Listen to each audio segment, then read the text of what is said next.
You're listening to REIA Radio, the nationally trusted name in real estate investing. We dig deep to discover investors' why in real estate. If you want to skip all the BS and get in investors' heads, you're in the right spot. Be one of the thousands to check out REIARadio.com.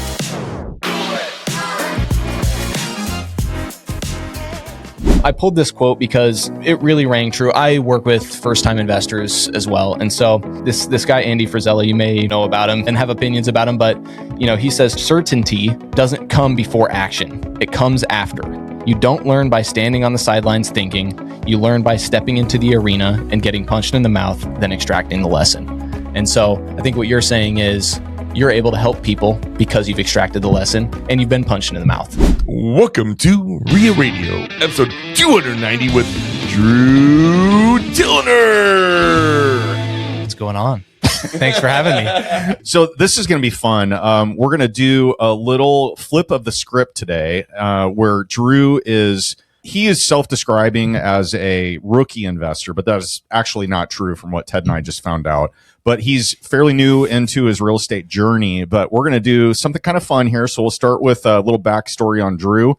And then he's got a laundry list, apparently. Man, I've got pages for of questions that he's going to fire at Ted and I to talk about basically your perspective, questions you would have. What advice would we give somebody that's kind of getting going in the real estate career? This almost be like one of your coffee meetings that you used to do. Yeah. He would invite people to go get coffee, and then they could pick Owen's brain. So that's what this is. It's like a whole pick Owen's brain. I don't like any of that This'll be description, but pick my brain is not anything I have ever said. No, but no, this is gonna be fun. Now, little backstory here: you and Ted and Aiden, our producer, have a connection. What is that? It's Ted's wife. No. Okay, we could just stop right there. We could just stop right there and let your imaginations wander. No, let's not let those imaginations wander. Okay, so what is the connection with Jessica? No, yeah. So Aiden, myself, and Ted obviously were connected through Ted's wife Jessica. Aiden and I had her as a home ec teacher. I think that's right, but yeah, I at least had her as a home ec teacher, and just like Ted was talking about in the last episode, I definitely experienced you can say no and you can be pretty lay down the law, I guess. She's very good at that. So Yep. There's no gray area. Ted needs that in his life. So it's a good match. So, okay. So coming out of the gate here, you are 24 years old. 24 years old. Yep. And you self-described as a rookie investor, but does not seem like you're a rookie investor. Okay. Now you got started with what? What was your first deal you did? Yeah. First deal I did was just buying a house, lived with 4 roommates, called a house hack. Yep. And then after a year, I had the option to rent it out. So that was my first deal. And this was 2020. This was 2020. I'm not a mathematician, but 2020 was 6 years ago now, and you are 24 years old. Yeah. Are you telling us that you bought your first house when you were 18? I think it was 19. Yep, 19. Okay, so it seems like you're competing with Tucker Pinion, who has been on here, and this will be fun. Okay, so except Tucker's going to probably have about 150 more properties. Yeah. Tucker went kind of crazy there, but no, this is great. So you house hacked your first one. Did you know what you were doing, or were you in research mode for real estate? Did you have the bug already, or was this just you were like, I need to buy a house, I can't afford it, I need to get some roommates? Yeah, so it's interesting. I went to college at Creighton for a little bit and could not get to class on time. I was having a ton of fun, but definitely could not get to class. And so one day I'm sure your parents were I'm sure mom was happy about that. They had no idea. Okay. Yeah. Now they do. Now they do. Yep. Yeah, now they do. Found out shortly after and definitely were not happy, but I ended up missing an English class that automatically failed me. And so I felt like I was wasting my parents' money going to college. Okay. And so after that, I decided, okay, I'm just going to go. I'm going to figure out what I'm going to do. I'm going to work. I'm going to make sure I make some money. And my main motivation at that time, I just didn't want to be a bum, was essentially the goal. Hey, set the bar low. Low. You're assured to achieve your goal. Okay. All right. Yeah. So don't be a bum. Creighton University, by the way, for those of you that aren't familiar, is a Division I school in Omaha, Nebraska, and it's not cheap. It's pretty much the most expensive school in and around, well, I think probably in Nebraska. I'm not sure about that, but I would guess. Sounds right. Yeah. Yep. Okay, so that was probably a good move, knowing that you likely weren't going to continue, being the good student. So. Because you do have an 80% attendance policy at Creighton. Oh. Yeah. Oh, yeah. Yeah. I had to make sure, I think the policy was in a lot of these classes that if you miss your fourth one, you're done. Automatic fail. I got to the point where I was past the withdraw point. And so I missed class that day. I had a dorm room with a roommate, everything there, TV, couch. I left everything, including my clothes. I basically just took my backpack. Why? I don't know. I just was so done with it that I was ready. Peace out. We deal with that with renters all the time. So yeah, I think in that case, I was sorry for my roommate because I had agreed to bring all of these items, and then since I was leaving, okay. I didn't want to leave him in the lurch. But yeah, so I went to Creighton for a little bit, and then in the pursuit of not being a bum, I got a job as a pizza delivery driver. Perfect. And so you have a ton of time. I mean, I worked probably 80 hours a week for 2 years delivering pizza, and so. I was a pizza delivery driver before GPS existed. Oh man, I commend you for that. And that shit it sucked. Did you have a phone book or like an atlas? Did you have an atlas with you? We had like a map that we had to use if we get lost. And I remember like there was more than once I spent 2 hours trying to find a place. Oh man!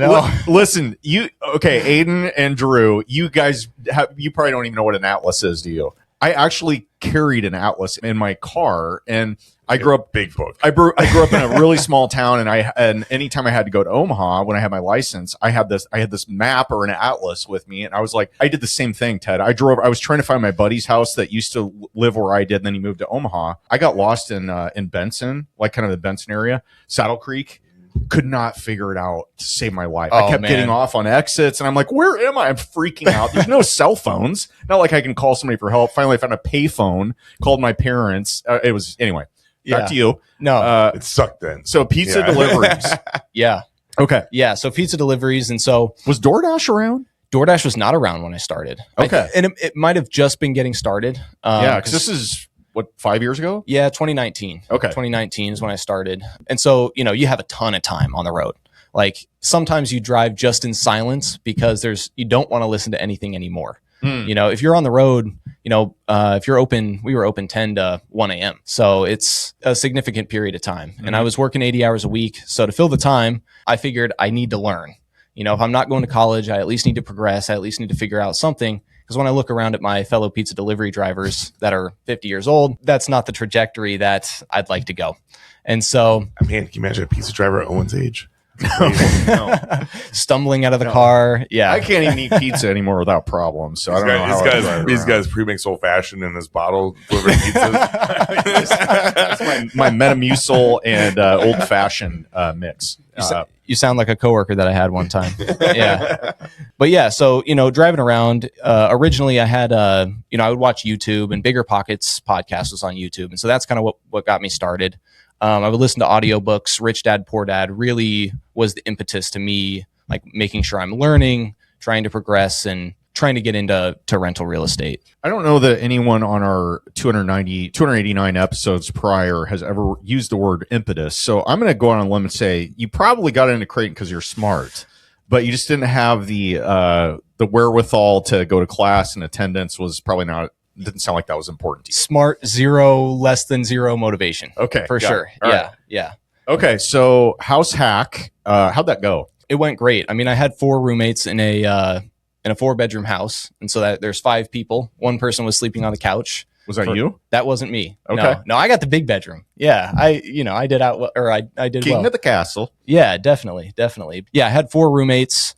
Everybody was super respectful, cleaned up. One of them was my brother, which my brother, he's somebody that he wanted to live in the basement, and I never saw him. I probably saw him twice the whole time that we lived there. Roommate. Yeah, perfect roommate. And so same thing with his friends. They were great. But at some point I knew getting into it that I wanted to rent it out after. All right. You're 19 years old. You start listening to these podcasts in your 80-hour work week as a pizza delivery driver. Like, how did you get a loan? First of all, yeah, were your parents involved? Like, maybe talk about that. Yeah, so shortly before I purchased my house, I started working as an intern at a title company, and so was that on purpose, or were you just looking for a job? Yeah, just looking for a job. So my mom, what title company? Title Core National. So familiar with them. yeah, affiliated with NP Dodge. So Yeah. they were having staffing issues at the time. And so I will leave my opinion out of this. I understand what you're saying. But yeah, at the time they were just kind of looking for a warm body, and I happened to fit that description. So somebody told me that there was a job opening, and I kind of showed up, and they just said, when can you start? I bet you learned a ton. Oh man, title, I would not be or have done anything that I have done without that experience. So Okay, so we've never ever had anybody said that they worked at a title company, No. but we've gone on a limb to say people who work at property management companies learn a ton in real estate. yeah, That's really interesting. that experience is amazing. I mean, I feel like I can understand a lot of the more advanced options that people go through. Even when, we went to the REIA event with Chris Palmerloo, a lot of the things that he was teaching us, I guess I've already seen in practice. You see all the contracts, you have to go through them line by line to make sure your settlement statement is lined up. And, you're looking at properties, okay, this has to get paid off. Oh, this is going through probate. We have to make sure that the property is included in the estate. There's a lot of things that go into it. And so I think for me, it was the best experience that I could have had to be able to understand things to get me to a point where I was comfortable buying a house. But yeah, title insurance, it was an interesting experience at the beginning. But the first thing that I heard was, oh my gosh, the interest rates are insane right now. And so that's what motivated at that point. Insanely low. Yep. Yeah. People would come in, and I think some of the people that would come in would get their rate down to like 2.2%. I think was like the lowest that I saw. But, everybody's telling me, oh my gosh, the interest rates are so good. We're doing a ton of refinances. I mean, the volume that we were handling at the time was probably triple the amount of volume that they would normally handle. Yeah. And so it was raining money for title companies in those times. Yeah. It was insane. So it was like drinking from a fire hose working there. We just couldn't find enough people to be able to process transactions and that kind of stuff. So knowing that the interest rates were super low and that this was a great opportunity, I have no experience. I'm thinking that this is something that happens all the time, but I knew if everybody's telling me, hey, buy a house right now, there's super low interest rates, I probably should do it. How much was the house that you decided to buy? It was $222,200. So okay, a lot of twos in there. Yeah.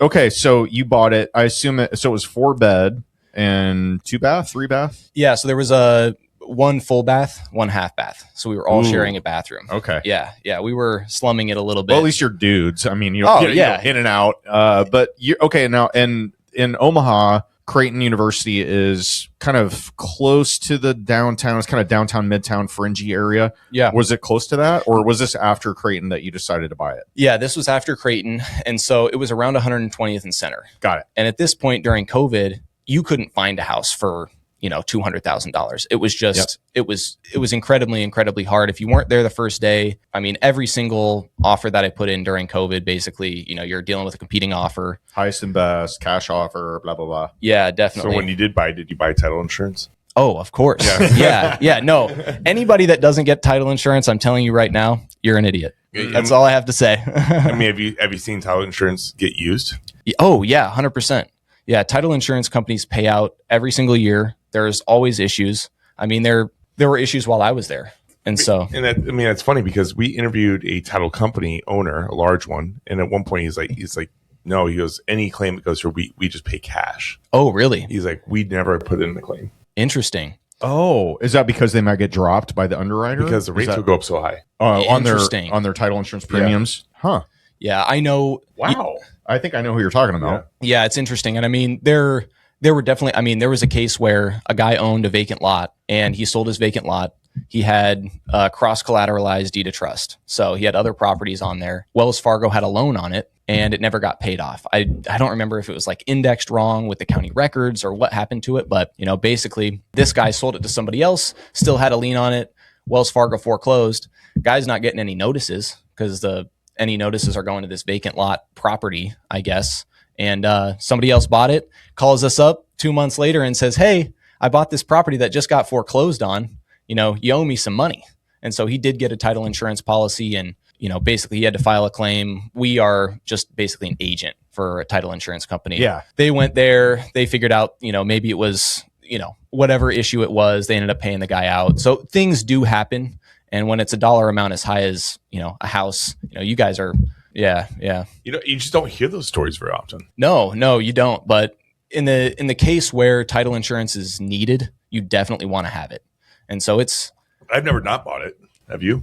I have a couple of times with a family member transaction. Those are the only times when I know without question, no doubt, it's good. Yeah. But other than that, no, it's always title insurance. Yeah. And I think, in general, you're not going to get tripped up. Like, the title insurance model is prevention, not assessing future risk, I guess. So in the event that you need it, you really, really, really need it. But at the same time, if you buy 100 houses, you're probably not going to have an issue. Now, if you're doing a ton of transactions, 1,000 houses, you're probably going to have one. Yeah, it's a lot of averages. Yeah, right? For sure. 0.5% of the time, but if you do that many, it's gonna creep up. Yeah. Yeah. Well, I mean, really? I briefly owned a title company. Well, I'm not talking about that. I'm talking about with your properties. No, I've never had to go through that process. No. Yeah. I mean, in the 20 years of doing this, so knock on wood.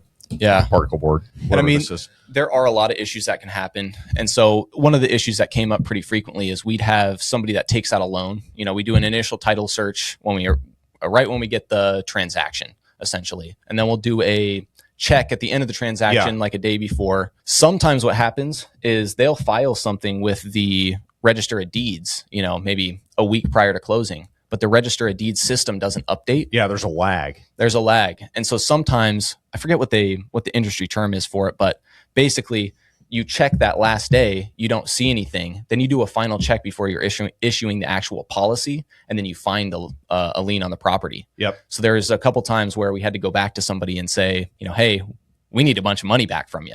Yeah. And so there was one time where this person was just absolutely not willing to give the money back. So you have to sue them. And it was lucky that we had the backing of NP Dodge so that we could make sure everybody was made whole, pay off the loan, that kind of thing. But yeah. Now, speaking of NP Dodge, they're a local to the Omaha area brokerage, a fairly big one. Yeah. You are a licensed realtor. Right? Yeah. Yeah. When did that happen? That happened in 2023. Okay. So you bought the house hack. You'd kind of progressed from there. You mentioned that you lived there for a year, moved out, bought another one. Yeah. Was that the plan? Yeah, that was the plan all along. I think somebody on BiggerPockets had that idea, and I just thought it was something that's pretty easy. Who's the guy we interviewed from BiggerPockets? Brandon Turner? The house hacking guy. Oh, Craig Kurlop. Yeah, was that him? Oh, no, I don't know who it was. He wrote the book on it. Yeah. It could have been. Yeah. It could have been. But yeah, so that was my plan all along. And, I just kept doing that. So I did that for 2 other houses, kind of each property that I would move into or that I moved on to. The first one, move in ready, basically had to do nothing. And over time, second property required some more work than the first property. Third property required a ton more work than the second. Was that on purpose? Yeah. I just wanted to make sure I was dipping my toe into something. I didn't want to get... I love this. Yeah. I love this approach. Yeah. And I mean, the thing that I was thinking about and listening to so many podcasts and books, there's a book called The Psychology of Money by Morgan Housel. And so basically he says, if you have enough money, you have enough. And so my take on that was, eventually, if you can get the snowball rolling, it doesn't really matter. You don't need to start out doing a ton of work. You can start out, you can buy something that probably doesn't have as good of a return as something that you want to do in the future, but it at least gets you in the door, gets the ball rolling so that in the future you can do more complicated with more zeros.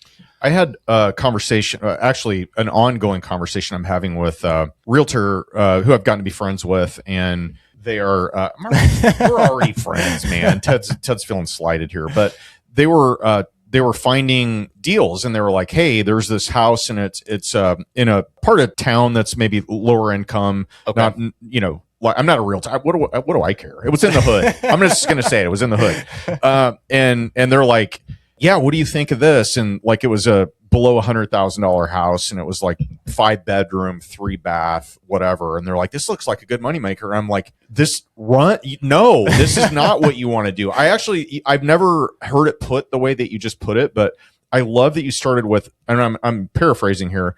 You started with turnkey, then kind of went to a cosmetic remodel, maybe cosmetic plus. Exactly. Yep. And then a big rehab. Yep. So you got more experience. You started out with the low hanging fruit, kind of the hitting the single, and then you went to a bigger swing and decided to take on a bigger, something with more margin so you could actually build some equity. Yeah. And then the last one, or the one you're talking about, the third one, that was like, you took a big cut at that one and said, okay, I've got a chance to really build a substantial amount of equity. Is that the approach? Yeah, definitely. And I know I'm not the most motivated person. And so I know I can put in some effort, but says the guy who bought his first house at 19 and has been continuously buying. I mean, you're following the program perfectly. I mean, I love it. I mean, if you were truly a rookie coming in here, this is kind of how the conversation would go.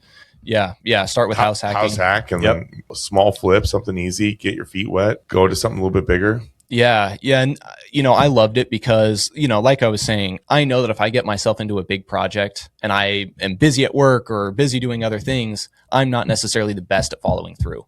And so one of my roommates... It's different when you're the owner. Yeah, definitely. Because it's not like you are really receiving a whole lot by getting it done. You don't have a boss breathing down your neck to make sure you do it. I mean, that third house, ton of work, did a ton of the work myself. There was a small crack in the sewer line coming right outside of the house. And so, I don't know, 3 nights a week I'd go out there and was shovel basically. I mean, are you serious? You shoveled? It was 6 feet under the soil, I guess. And so every 3 days a week I'm out there, but it took me. I had a massive hole in the front of my yard for probably 3 months. And massive blisters. Yeah, that's what yeah. That's exactly where my mind went. I was like, oh my God, your hands had to be wrecked. Oh man, yeah, it was real bad. And I called a plumber and I said, okay, can you come here in 4 days? And he said yes. And I was like, okay, I have a deadline. I need to make it. And totally did not make it. I tried to call the plumber back and say, hey, I'm going to need some more time. And he was like, never heard from him again. So, that motivated me to make sure I was handling my stuff in the future. If I get a good referral for a partner, I need to make sure I'm handling that. How did you know that you had a crack in the sewer line? We got it scoped. Yeah. Right after I bought it. It was right after you bought it? Right after I bought it. I mean, COVID, to try to get a house that without a cash offer, I had to do no inspection. It was a wild time. That was weird times, man. Wild time. And so as soon as I got in there, I wanted to make sure, I knew sewer was a big thing. So I got a sewer. Every house that I buy now, I try to get a sewer scope at least. Because sometimes you're talking, especially if it's going under the driveway or something like that, that's 5 figures, high 5 figures. So. Yeah. Okay. So found the cracked sewer line, got that fixed. Whoa, high 5 figures. Like how high? Well, I don't know. I mean, I've seen a quote of $45,000 to replace the sewer line on a single family home. On a single family home, that's a ripoff. Yeah. Oh yeah, 100%. Well, somebody yesterday at the coffee meetup said Nate spent $60,000 on a sewer line replacement. It's insane. How? No, literally the run. You don't know where it ties into the street sometimes, and if you buy it, there may be a bunch of T's. Or he had to go into the house, it was all the break. Yeah. He had to basically replace everything and demo all the concrete, retrench it, run it all the way out to the street. I think it was a long run. So I mean, I actually Kelly, which we had on the podcast, I sold him a couple duplexes, and the pressure was terrible. Well, they're like, oh, you got to replace the water lines to the main, but it wasn't it was like a whole entire street block. Wow! And it ran underneath the sidewalk. Yeah, so that was fun. I'm sure. Yeah, he had to replace it to all the each house or each unit, and then run it a whole entire city block underneath the sidewalk and replace the full sidewalk. Oh man. What is your feeling like that as an agent? Oh, I felt like shit. But he got a stupid deal and he walked away making money. Yeah. Oh, that's awesome. Yeah, that's awesome. Yeah. Okay. So, wow. Okay. So 3 house hacks. Are how many are you on now? Are you done with that? Yeah, done with house hacks. Are you man. Okay, that was a chapter of my life. Let's close that. Move on to. Yeah. I mean, the third house hack, I didn't think through 100%. So we redid an entire kitchen. I mean, we did a ton of plumbing, added a bathroom downstairs. Are you still swinging a hammer at this point? Still swinging a hammer. Okay. And so that was part of the issue. Or a shovel. Yeah. Whatever I could get my hands on. But yeah, I mean, I didn't have running water for 2 weeks because I was working. I was super busy. I was still delivering pizza at that time as well while working at the title company. And so I just had a very limited time. God, you had 3 jobs. So you had 2 jobs plus you're basically a full-time handyman on your own property. Yeah. I worked probably 80 hours a week from 2020 to October 2024. So wow. Yeah, I was motivated in that instance, but there's a difference between showing up and then doing hard labor. Yes. But yeah, so at that point, my third house hack, we ripped everything apart. So no running water for a couple weeks. And so I was showering at the gym. I couldn't cook anything. We didn't have power for a little bit too. And it was on fuses. You're camping, basically. Yeah. It was the winter at this point. And so I didn't have a refrigerator. Oh, so gosh. I'm like, Everything's all my outside. stuff's outside. Yeah. All my refrigerated stuff. He's So- smuggling pizzas home from work. Oh no, 100%. That's the way you work at a pizza joint, by the way. No, literally, I counted the days I ate besides the holidays that we weren't open. I ate pizza from this pizza place 541 days in a row for Wow. pretty much lunch and dinner. But then I didn't have to pay for any food. So man, Might have had to pay for insulin though. yeah. Oh man, if we would have been talking 2 years ago, I was 60 pounds heavier. Whoa. Yeah. And that was directly. It makes a huge difference. Oh man. Yeah, 'cause I remember in my 20s, I was like you, always had 3 to 5 jobs. Yeah. And I managed a Pizza Hut part time. Oh, really? And would do deliveries if I had to or whatnot. And but yeah, I mean, the food is there every single day. So of course you're going to eat pizza every single day, or wings, or everything they have there. Oh yeah. Cheese sticks. and then you got roommates at home, and they love it when you bring that stuff home. Oh yeah. Yeah. And when you're in your 20s, you're probably a stoner, and you never know all the munchies you get. Yeah. Hey, you got to have some fun. You're in your 20s. So, but Wow. yeah. Okay, man. Coming out hot here with this. So yeah, self-described newbie, and you have literally followed the almost We've had to the T, the instruction manual of house hacking and building wealth. We've had people on the podcast with less experience than you, just so you know. Really? for sure. Okay. Yeah. Interesting. For sure. No, this is great. Okay, so snapshot in time right now. You mentioned, I think, before we hit record, that you were in the middle of a flip. You've done some flips. What were you out there? Yeah. So I've got 2 rentals right now, long term. These are the ones you bought originally and then moved out, got released them. Yep. And are they doing well? Yeah, they're doing great. And honestly, the first deal that I bought is still the best deal. What rates do you have on those properties? I think the first one was like 3.6 something. So yeah, I mean it's amazing. That's by far the best deal that I have. And you were able to get, did you go like FHA, or what kind of financing did you get on that when you moved in? Yeah, I went 5% down conventional. Okay. About all I could afford. Yeah. Didn't have a ton of cash that I wanted to put into it. But the important thing I want to highlight here is you're not paying 5-year fixed but variable, like No. 20-year AM. Like you're not getting a commercial note. These are actually amortizing loans that you locked in at 3.6 or whatever it was. Yeah. Right. Yeah. That is a boss move. And yeah, to your point, you can save so much money on interest between, the delta between what 3.6 interest and what 6.6 interest where we're at right now. It's a huge swing. So your cash flow is majorly affected by the type of financing you get. I love that. Oh yeah. And so actually, I think I don't know if I was able to put down 5% on my next one, but I had my roommate be on the loan with me. Okay. And so he was able to put 5% down because he was a first-time home buyer. Shut up. Did you give him a piece of the deal? Or? Yeah, he got a piece of the deal. And he did bring, Love it. Yeah, and you know what? You think about like Chris Pomerleau was telling us, hey, try to find partnerships, blah, blah, blah. I wasn't even thinking about that. I was just like, hey, how can I get this done? My roommate made okay money. He could qualify for a loan. And so I was just like, hey, you put some money down, I'll put the rest down, and we'll just split this thing 50-50. And so we ended up, we had roommates at the time. I think me and him were both paying maybe $200 for rent plus utilities. Amazing. Yeah, it was amazing. So, And are you guys still partners in that deal? yeah, we actually sold that one. He Okay. wanted his money. He started a construction company in 2024. So he didn't have the bug like you did, the real estate bug. He does. I mean, this guy is, I call him the executioner because I start things, and he finishes them. Okay. So, my third deal, we didn't have water for 2 weeks, and this guy basically took it on himself to make sure we had water and all of the necessary utilities. But he has been my partner in every deal since. Really? So, yeah, he doesn't have like an equity piece, but he's my contractor.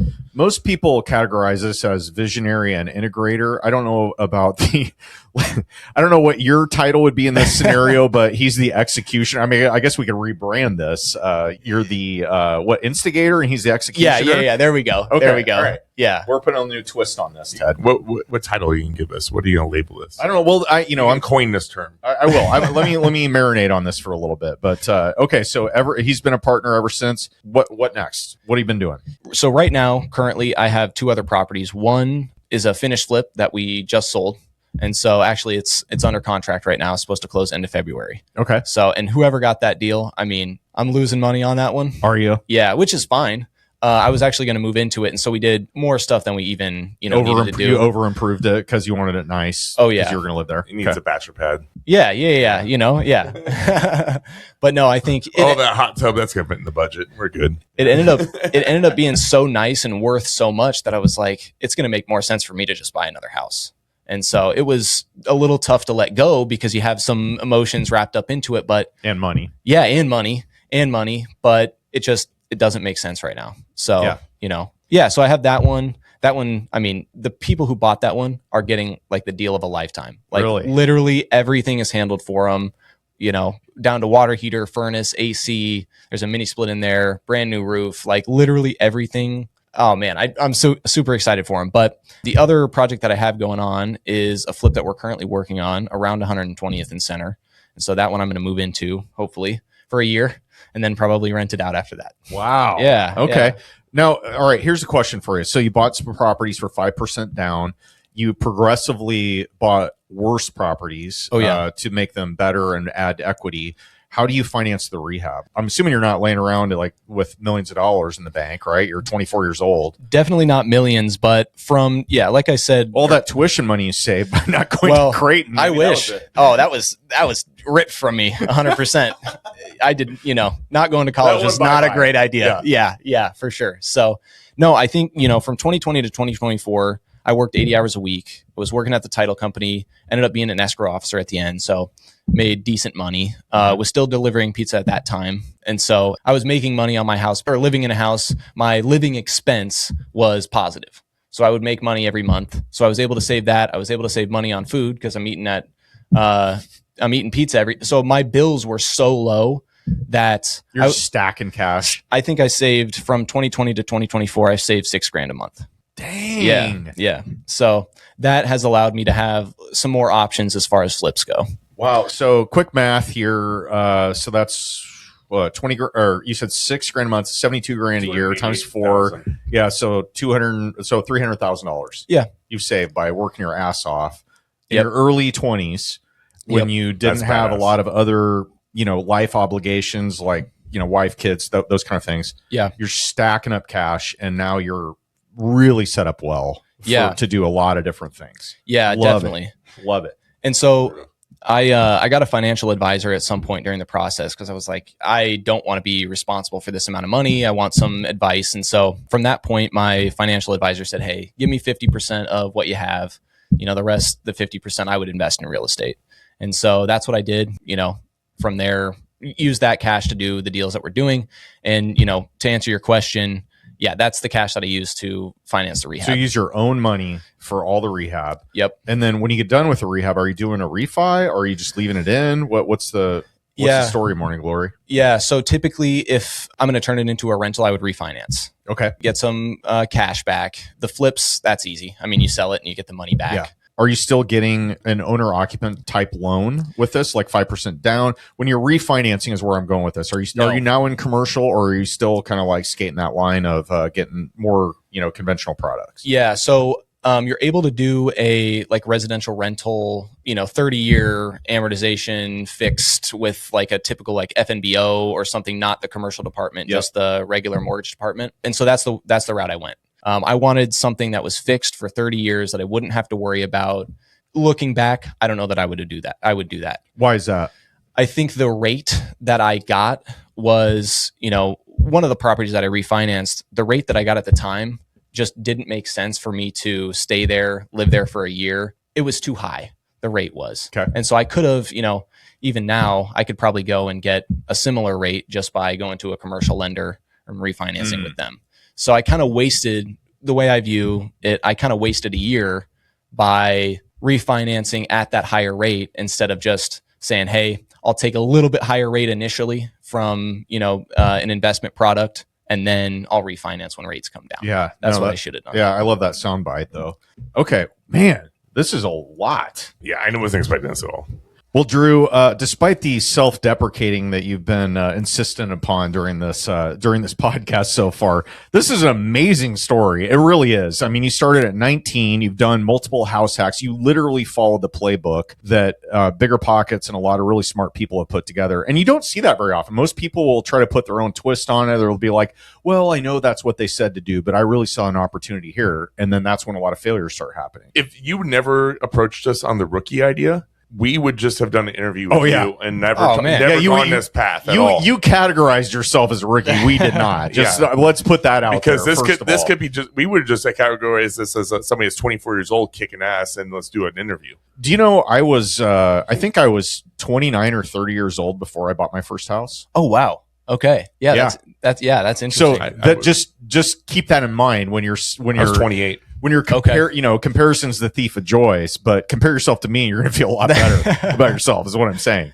So you can do a lot in a short amount of time in real estate, and you certainly have, but like you've got an upward trajectory that is going to eclipse like all kinds of people. Not that's the point. Hundreds of thousands of dollars is insane by the time your age. Really, like your millionaire status is literally a year or two away.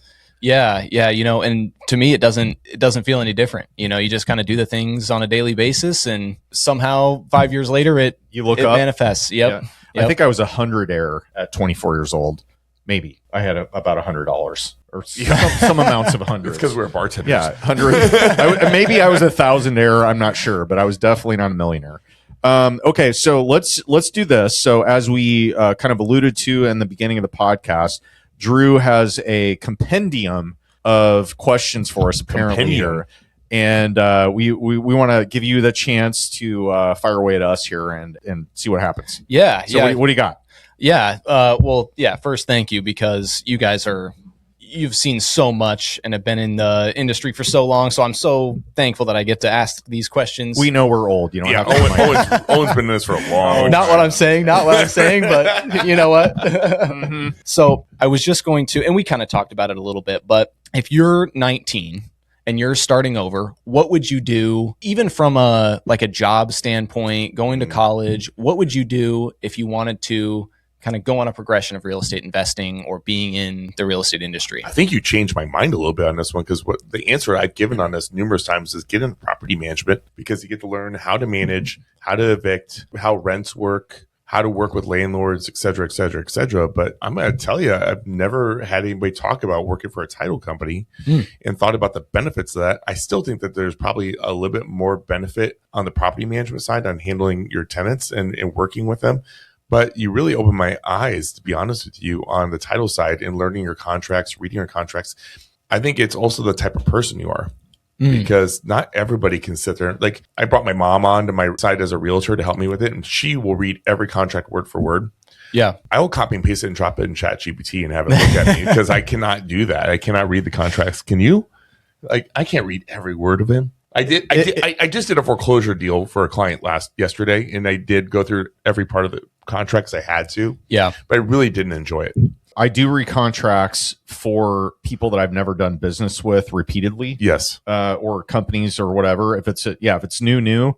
But if I'm doing a refi at a bank that I've done, the transactions with a million times, I'm not going to read. Or a traditional real estate contract that's always written the same, and I know where I got to look at all the highlight spots. Now, somebody listening to this may say, "Oh, sweet! Now I know how to take advantage of Owen." That may be the case, but I think you're also going to burn a bridge by doing that. Sure, 100%. But I do read them until I get a level of familiarity with what we're talking about, and if it's the same contract every single time, I'm not going to read everything. Yeah. But to answer his question. But to answer your question, I think I would take a different angle on this, and I would say it does depend on what you want to do in real estate, because there's a lot of different aspects to it. You could, maybe you want to get familiar with the transaction side of the business. I think title is great for that.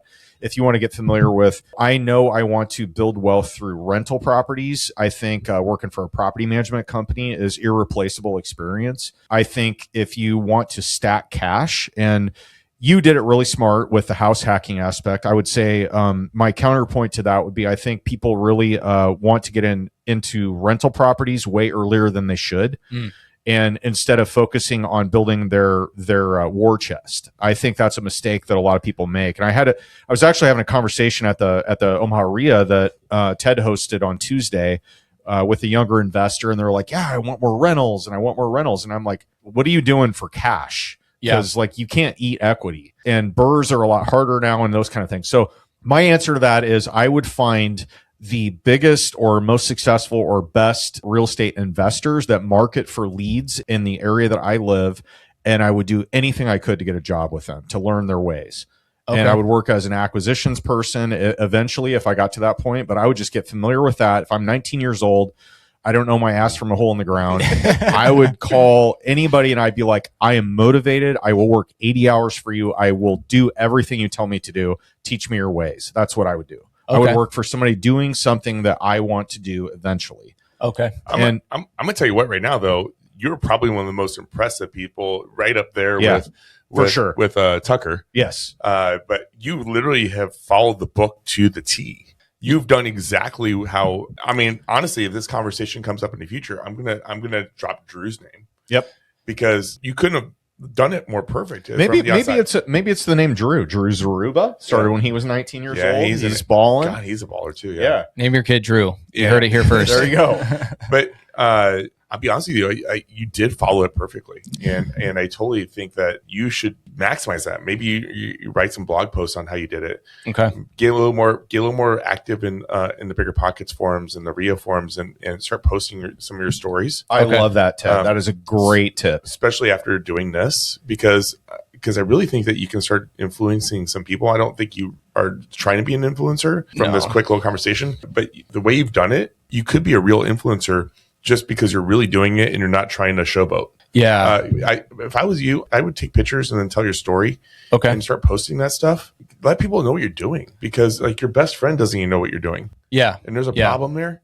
Yeah. Because you could be influencing your own circle too. I guess Ted just anointed you guys best friends. Okay. You said he was one of your best friends. So, but I mean, if your own best friend doesn't know what the hell you're doing and he's sitting here shocked, that's a problem. Yeah. Because how do you know you couldn't have changed his life? Right. Well, and I really haven't thought about it like that. I'm somebody, I wouldn't even have social media if I wasn't a realtor and like didn't need it. God, I hate social media, but I need it for my business. So I feel you. That's a question that I wanted to go over too. You are amazing at like networking and getting people in the door. And that is a trait that I know I can probably get better at. If you start posting this shit, it'll happen. Okay.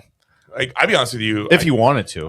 One of my goals this year, and I'm starting to write out my goals and what I'm trying to accomplish with our REIA, is to create these mastermind groups where we have, like right now we have a women's group that's just coming together right now. Okay. And there's 6 women that are going to run this group, and they're going to bring people in every other week and then do different groups. We'll announce more of that later.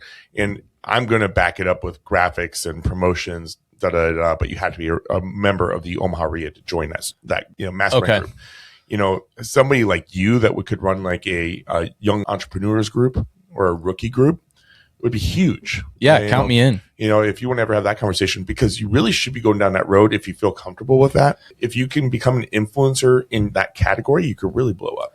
Yeah. I would love to be a part of anything you got going on. Okay. There's enthusiastic influencers and there's reluctant influencers. So I fall in the camp of reluctant influencer. Okay.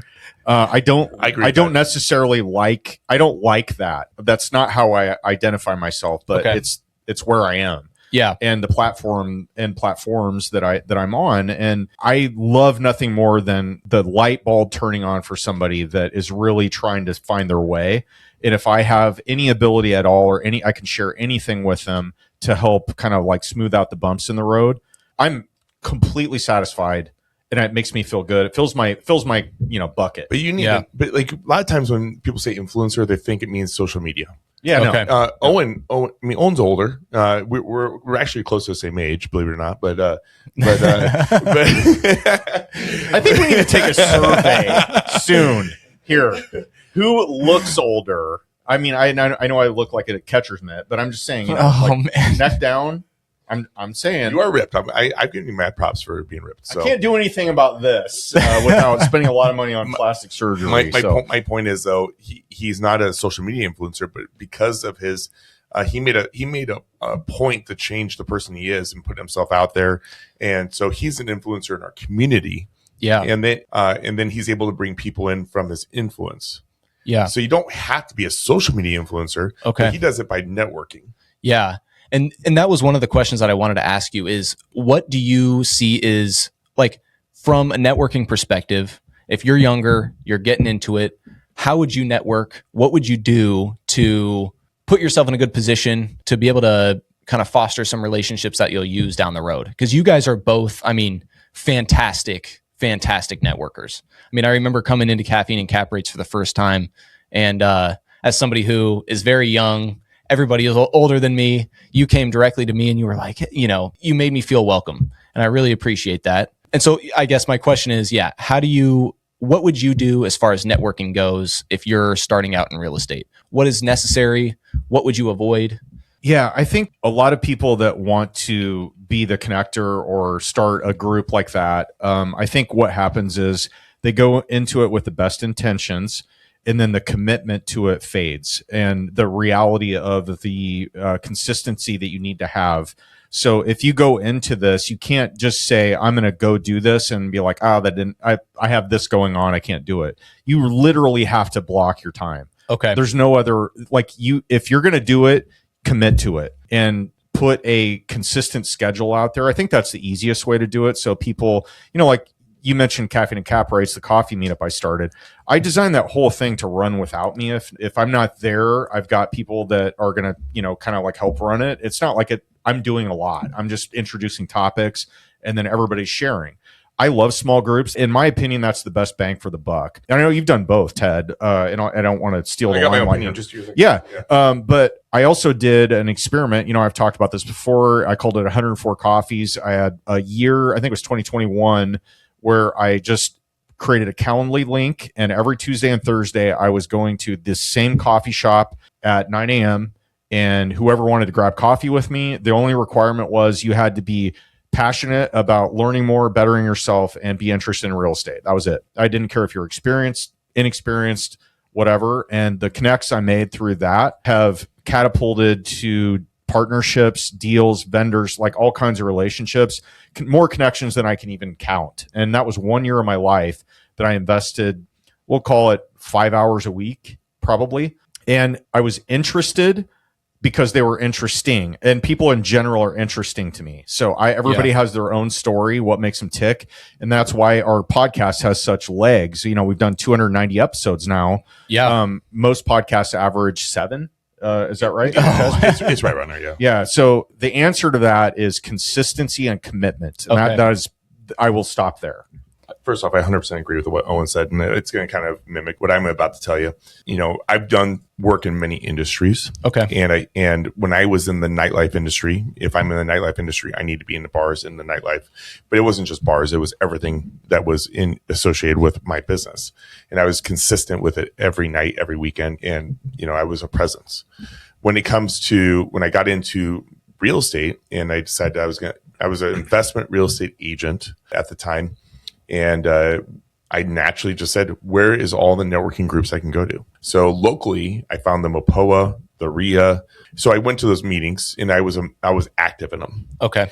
Besides just being active, I handed my card out to as many people as I could. Now it's different, but I still think there's a value to that.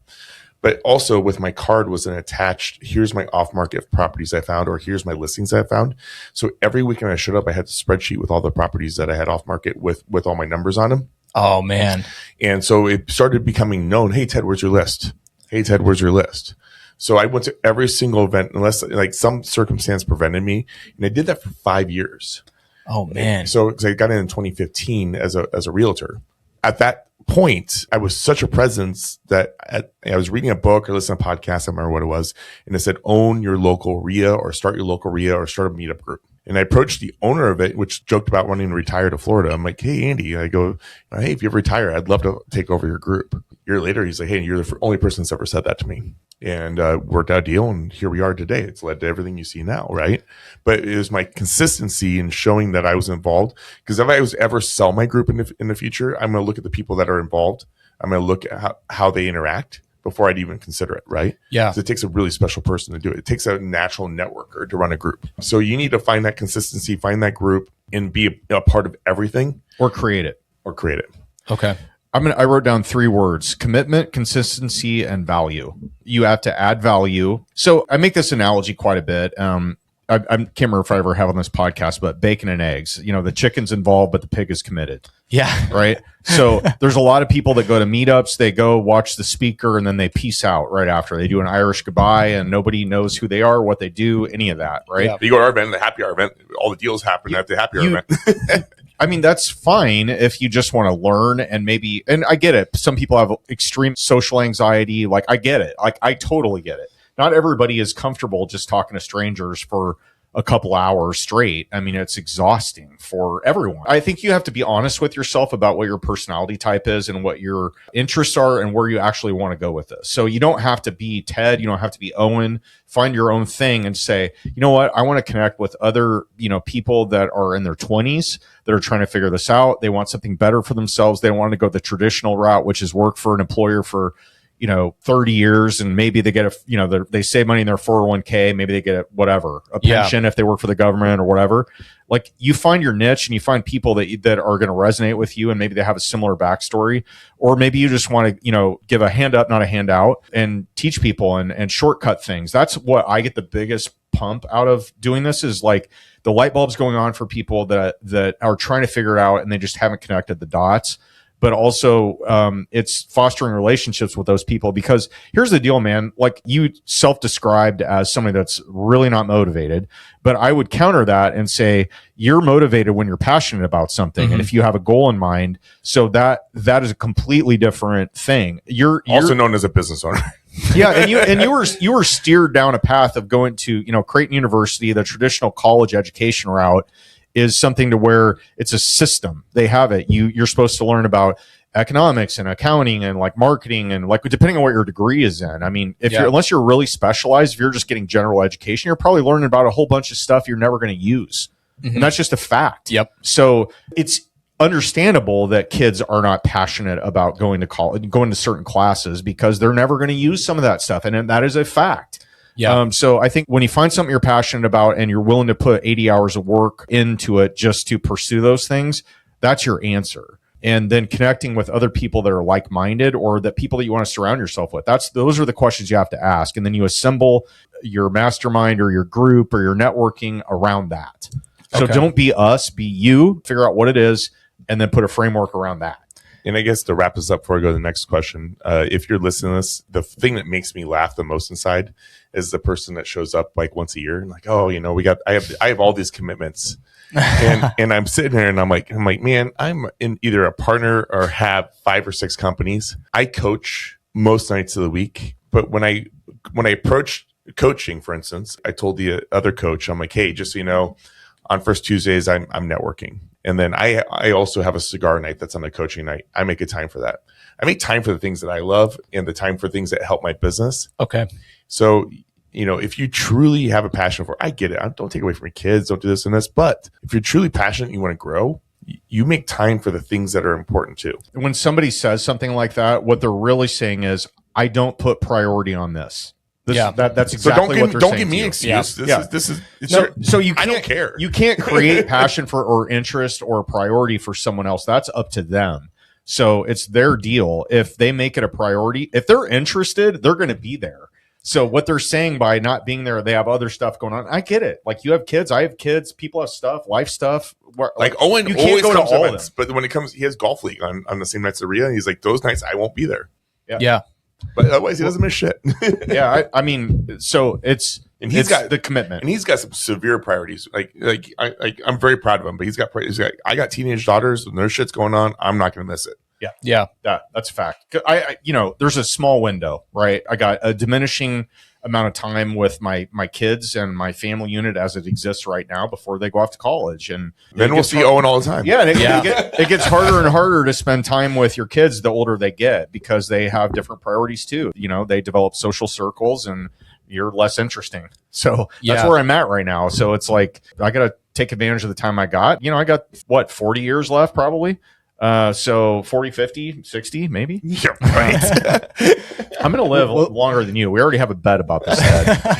Let's see who's delivering whose eulogy. We'll leave it at that. I know that was a really long-winded response to your question. So yeah, no, and I will say for any of the listeners, going to a REIA event, you will get benefit out of it. I know it depends on what city you're in. Yeah. But if you're Omaha REIA, you will definitely get a benefit from. I mean, for me personally, there's great REIAs around the country. I'm not hating. I'm just saying that some do better than others. Omaha's the best. Yeah. It's fine. We can say that. But no, I think for me, I went to a REIA event that made me comfortable to go to Caffeine and Cap Rates, to a smaller group where it's a little bit more personal. I owe some of my business to you because when we were at Caffeine and Cap Rates, everybody around you, is from Omaha. They're similar to you. They're motivated. So you realize these people are doing much more complicated deals with many more zeros. If they can do all of this stuff, I should be able to do at least a little bit. And so for me, during that meeting, that kind of started my brain turning and seeing, okay, how can I progress in my business? And I remember the first meetup that I went to, I asked for a referral on a commercial lender. Mm-hmm. And so I drove straight from our meetup to the commercial lender's branch. He agreed to meet with me magically. And that you name drop somebody when you Tom Schul. No, did you name drop the person that gave you the name? Oh man, I think his name was Eddie. He's a Mexican guy. Yeah. Oh man, I forget. I don't remember. No, his but name. when you called this banker, did you say, "Hey, so and so referred me"? Yeah, definitely. And you think that helped you get a quicker response? 100%. I don't think he would have met with me. It was probably a couple of years ago now, so I don't think he would have met with me if I didn't have a referral. And so, has Caffeine Cap Rates been going for that long? Yeah, a couple of years. Has it been already? Yeah. Holy shit! It was probably late 2024 that this happened. So, I went to that banker right away, kind of explained to him my portfolio, and he was able to lend me the money that I needed to be able to do the flips in 2025. So that tripled my income. So I got that. I would have never done that if I didn't go to Caffeine and Cap Rates. That's so cool. Well, it takes commission, so just so you know. Man, I'm a little. It's all goodwill, man. I just collect the goodwill. So no, that's great.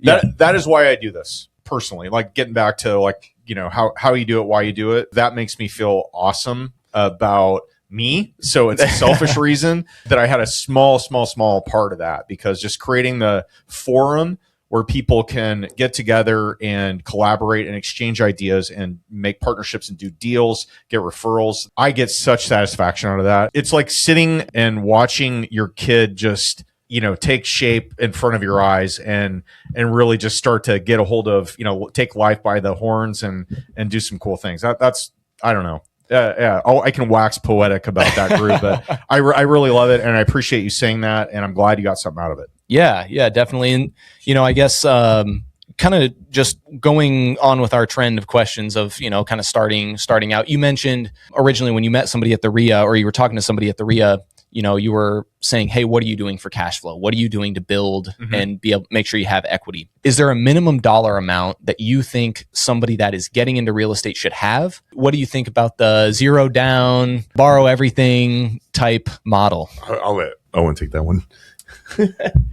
I think, okay, first of all, I will say yes. I think, there are certainly creative ways that you can get into deals that don't require a lot of money. Wholesaling comes to mind. You can do, subject to, things like that. However, unless you have alternative sources to, backstop you, so lines of credit, a partner, bank financing, things like that. Here's the thing, though. What you're describing is somebody who has nothing to lose. Yeah. So I'm trying to put myself mentally in that seat because I've been there. And maybe you try it, right? Maybe you try it. Yeah. And you go into it with not much of a safety net, but you could hurt some people along the way, including your own situation. You don't want to get a foreclosure on your record or a bankruptcy or anything like that.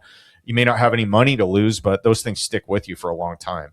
So I think if you don't have it yourself, you either need to gain more knowledge. I think, having at least enough to where, you talk to any financial advisor, they'll tell you the minimum amount you should have in your savings or your reserves is going to be 6 months of your expenses. That's generally a kind of rule of thumb, but nobody has that when they're 20 years old, 19. It's just not. Except you. Yeah. Yeah. Maybe you at that do. point. You Yeah, do. yeah. You're the anomaly of the anomaly. But I would say in general, people don't have that work ethic or discipline to save that amount of money. They go out and blow it on consumer items. Here's a follow-up question for you, because I do think that you can leverage hard money to be able to create wealth, but you got to be smart with it.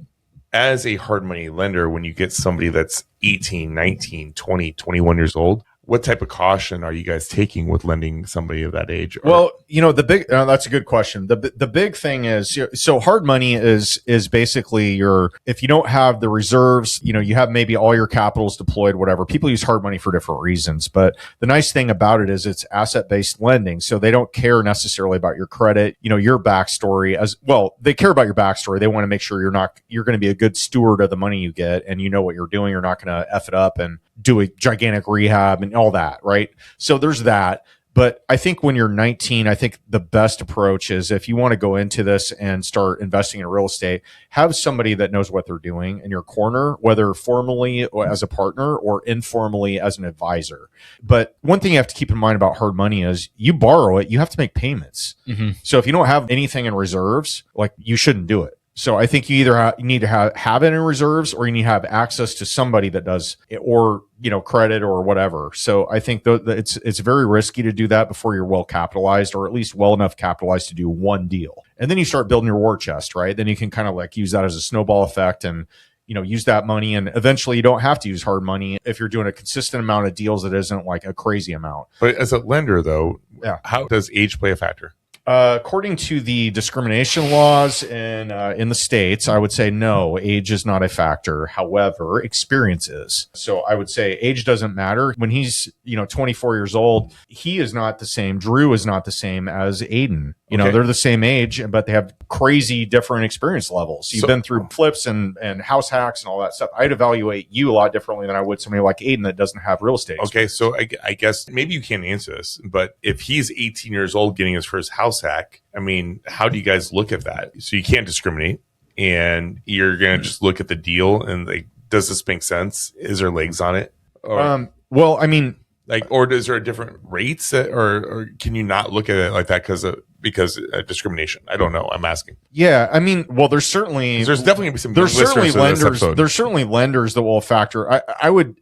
You keep saying age. I would call it experience. Okay, so that's the difference. Somebody with no experience doing their first house hack. So he's 18 years old, buying his house. He's got 4 buddies that live in the house. He's hitting you up for a hard money loan, and his goal is to hold the loan for 3 to 6 months until he can get a refi, because he wants to get the rents in and show it. Yeah, well, I'd be like, do you have reserves to pay for the hard money loan for 6 months? Show me them. Okay. If you have no experience under your belt and you're going to a hard money lender, how much reserves does he need as an 18-year-old getting his house hacked to reach out to? Because there will be young listeners to this. Well, how is he going to pay for the rehab? And how is he going to pay? But your first one wasn't rehab.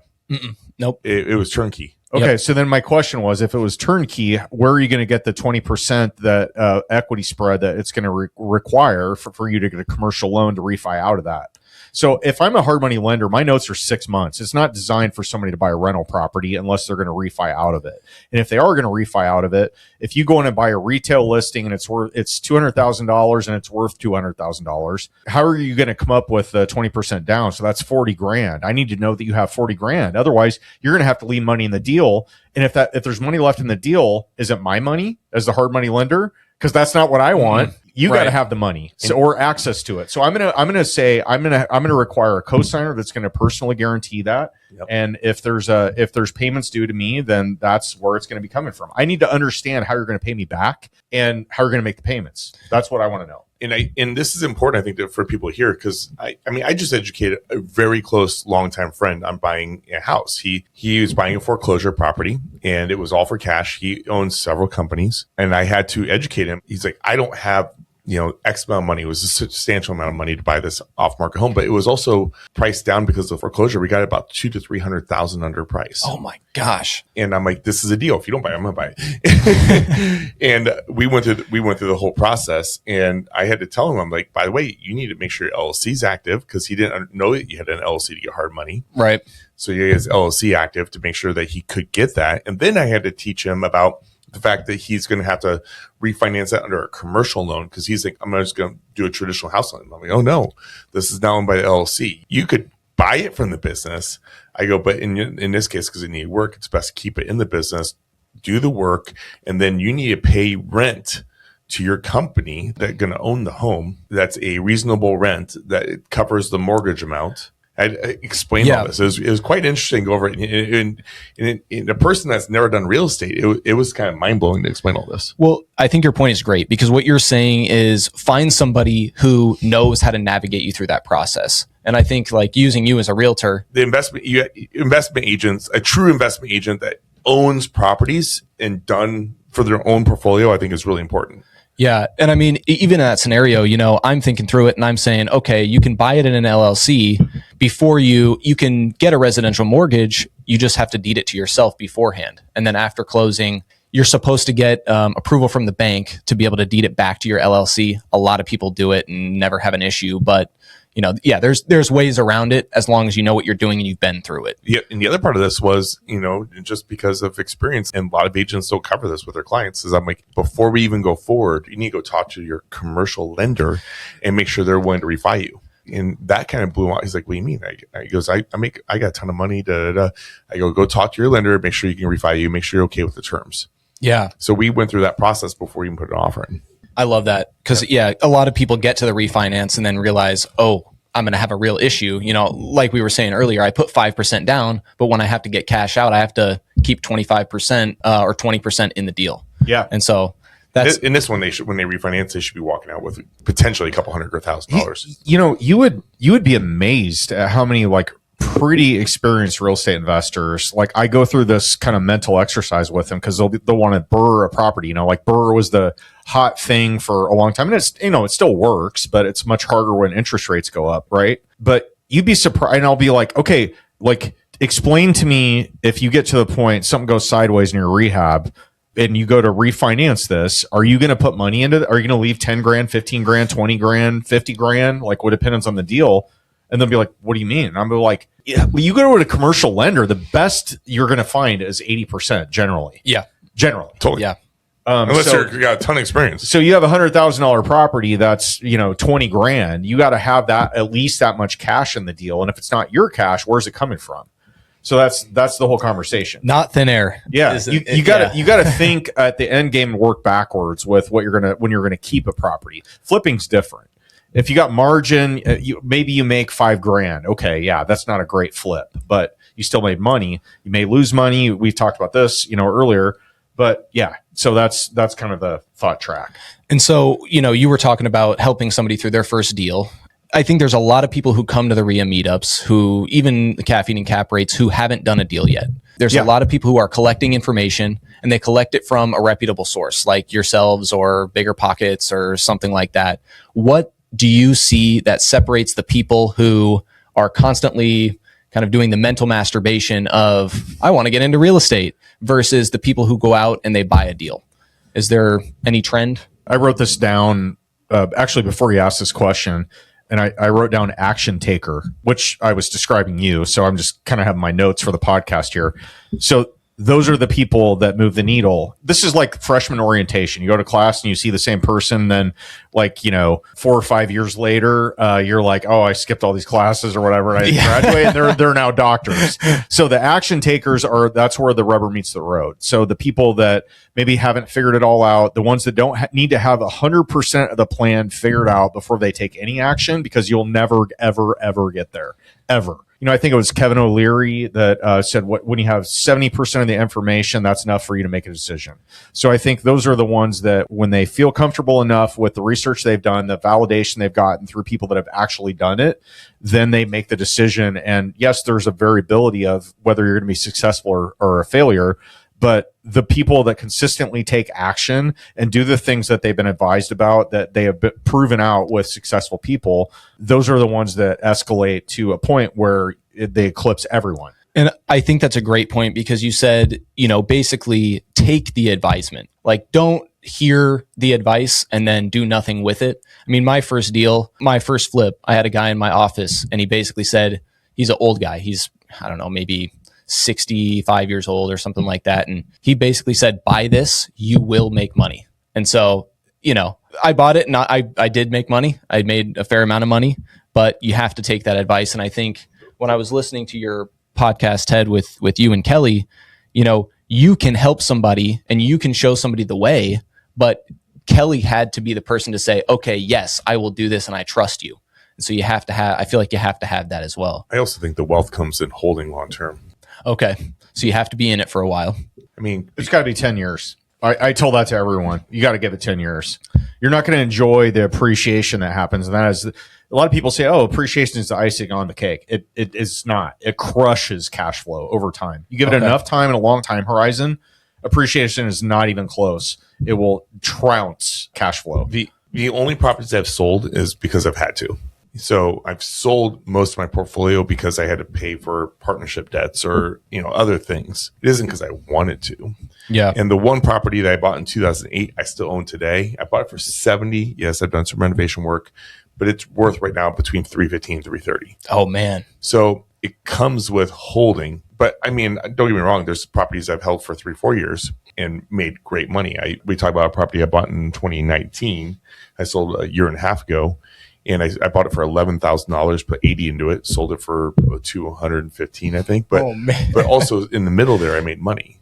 I made money as an Airbnb. Yeah, you made some cash flow along the way. You made appreciation. You paid down principal. I did a BRRRR. Yeah, so it paid me, but it would be paying me so much more if I kept it for 10 years. Plus, the loan had been paid down even more. My interest rate on that property was like around 3%. I should have never sold it, but I had to. So my point is, learn from my lessons, hold these properties as long as you possibly can, because that's where true wealth will come from. Okay. I'm going to add a little bit of color to this. And I would say that depending on where you're at, so if you have let's say you have a small handful of properties, maybe 5, right? Let's say you have 5 or 10 or right around there. And the thing I'm about to say now is more applicable to somebody that has like a lot of deals. They've been doing it for a long time, like I have. I love the 80-20 rule with rental properties. So I like to continuously look at my underperforming or stuff that has a huge pain in the ass factor. And they all, like, there are properties that for whatever reason keep getting bad tenants, keep getting bad stuff happening, just drama. Like, it's always that way. And I have no problem selling those off. None. And to Ted's point, I think the regret creeps in when you have to sell, then you rip off the Band-Aid. It wasn't your choice. You just needed to. And you have that money, and that money gets allocated to personal life stuff. Whereas if you make a strategic decision and say, okay, I have these properties, what are my worst performing ones? What are the ones I hate going over? And you sell those, and then you can roll that in, 1031 into a higher, better performing property in a better location.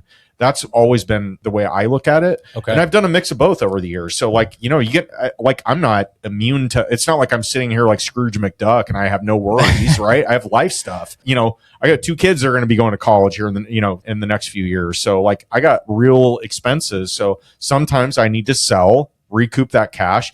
Could you say, well, why don't you just refinance it? Sometimes I just don't want to. I don't want to deal with the property anymore. There's nothing that says you have to hang on to something forever.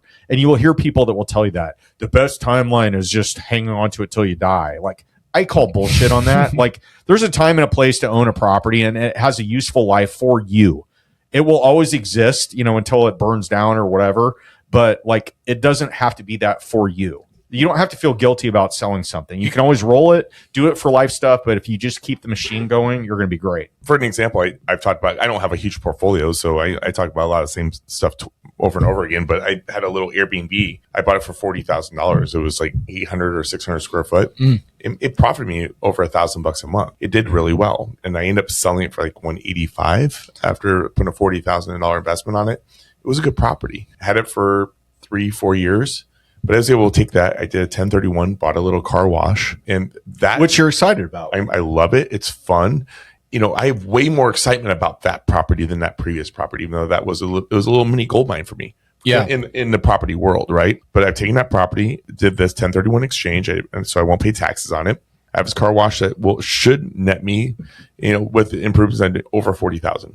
Oh wow! Yeah, a year. But I bought this, for very little money. And now I'm excited about this. I'm like, hey, well, if this works, I can rebrand and grab a couple more. And then I just had a meeting with somebody yesterday. I was like, oh, I love what you're doing with that. I have a group of investors that would love to invest in you if you want to start buying some more of those. Like literally that started the conversation. And he's like, but we don't want to be per property. We want to be your partners and your investors, and we want to really grow this with you. Yeah. I don't know if I'll do it, but it was a fun conversation. That conversation would never happen if I didn't sell that little $40,000 house I bought, back in the day. Yeah. So sometimes you got to wave, but it made me enough money to be able to do that. Yeah. And be able to pivot. But it's kind of interesting how doors will open as you do this. No matter you don't even know where you're going to be in 3 or 4 years. Yeah, and 3 or 4 years ago, I would have never guessed that I'm doing the things that I'm doing now. I had no plans for it or anything like that. So, it's interesting. And I think both of you guys kind of talked a little bit about robustness, making sure that you don't have to sell, or learning that trying to be as robust as you can so you're not forced to do anything that is not the greatest financial decision. And so I think that's one of the things that I want to try to incorporate in my business is staying power and making sure I have enough cash on hand, even though I may not get as big of a return. For me, it will in the long term. Yeah. So, and I think for me, there's a lot of times that I've had no money, because they're all going into deals. Sure. And you are concerned. Like, you wake up thinking about it. You go to bed thinking about it. That was me last year, and that was Owen 2 years ago. Yep. It was me last year. It was, I had 2 deals going on at one time, and I was helping my friend start his construction company. And it got to the point where I sold my car. I could have sold some investments that I had in the stock market and that kind of thing, but I want to make sure I don't deal with that, because I would trade any return for having the peace of mind of not being able to pay my bills. So, Yeah, I think there's times for risk on and risk off. And, like I was talking to a newer investor, I think it was at the Omaha REIA on Tuesday, Ted, where I had a newer investor that was just kind of like peppering me with questions about, like, how do you get your deals and where do the deals come from? And eventually you get to a point, I was trying to explain this and I didn't do a very good job of it, but old fashions were involved. But he was asking me, like, how do you get these deals and this and that? And when you get to a point where you're recognizable and you're a closer and you're motivated and you're involved and you're a networker, kind of like what we've been talking about, the deals start coming to you that you don't really have to put that much effort into it. And it depends on your asset class. I'm not saying, I realize this is not easy. It is not easy. And I'm making it sound like it is. You still have to do the work. But if you put the right effort into the right relationships, they will look for deals for you. And it's leverage on people, not just money. Actually, yesterday I was meeting with the seller, and since I don't do it a ton. Yeah, I want to hear about this. Yeah. I'm not a great closer. I go in, I try to talk people, but I get a little nervous. And especially as I'm trying to think through things, they're telling me, whatever about their property. I'm trying to go through because I don't have a good script. I haven't been through it a ton of times. It was one of those things that I kind of at one point just cut my losses and I said, hey, I know a great guy that can really help you out. And so the first person that came to my mind that's my age is Wyatt Simon. As soon as they left, I called Wyatt, and hopefully we'll have a deal. So we'll have to see. But it's okay when you're, especially if you're a real estate agent, it's okay to say you don't know. Okay. Because you'll get more respect from admitting that you don't have the answer to that.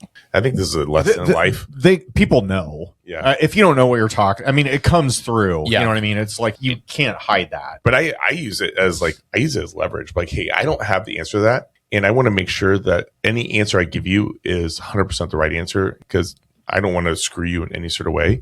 So let me get the right answer for this and then get right back to you, because I do have the person to answer that question. I do have this. And I think the more often that you are vulnerable but honest will give you so much more credibility in life, in business, and everything.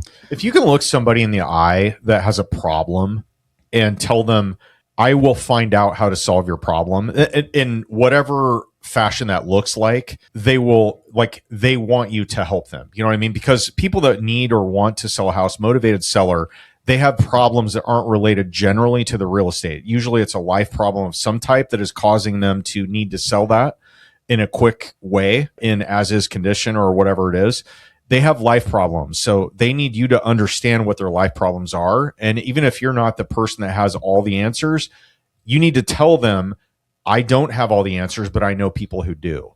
And that's what they want to hear. They want reassurance that they're in good hands and you're going to be able to, connect them with the right people. And the more times you do that, the more times you're going to get referred to other people, and people are going to trust you and know you, and you're going to build a reputation off of it. But what the last thing you want to do is overpromise and underdeliver to somebody that's in a real bind.